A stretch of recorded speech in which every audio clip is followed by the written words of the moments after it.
I'm Bill Hurst, and this is my tree farm. I work here with my old man and my sons James and Mike. Every job has a story, and every job has a price. One thing I've learned after 35 years, we never know what tree planting job we're going to do next. This video is about deer prevention program that we have at Highland Hill Farm. We prevent deer damage by first putting up a deer fence, which makes it more difficult for the deer to get into our fields. We have created a deer fence that's 8 foot tall, which makes it difficult for deer to get in. They still can jump over and crawl underneath. After we've created our deer fence, we select plants which are deer resistant.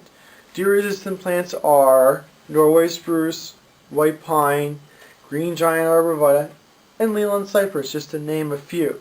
The plants that are not deer resistant we try to put inside the deer fence at our most safest locations.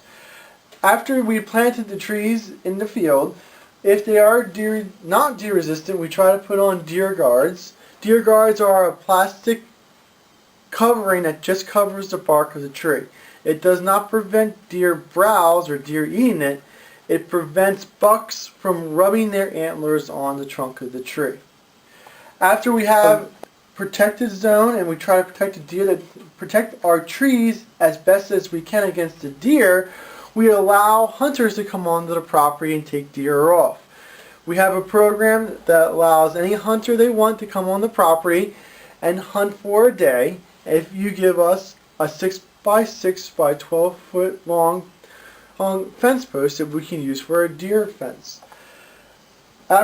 So we have a deer fence, we have selected plants that don't get eaten by the deer, and then we have the deer hunters come in.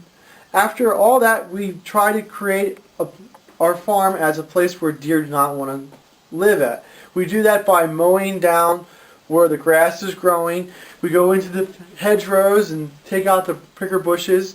We just make it so that the deer don't want to live there. We try to keep it clean and keep it nice looking. All those methods help us reduce the amount of deer that are in the area, and if there's less deer in the area, there's less damage to our trees, which makes our business more profitable. This is a picture of our deer fence. We use an 8 foot tall woven wire fence to keep the deer out. Although it may look very nice to keeping deer out and you can't see how the deer can get in, some of the stronger deer can in fact jump over 8 foot tall, and some of the smaller deer can wiggle underneath the fences in areas. In the snow, it's a great time to go scout to see where the deer are at. You can see their tracks so you know where they're going.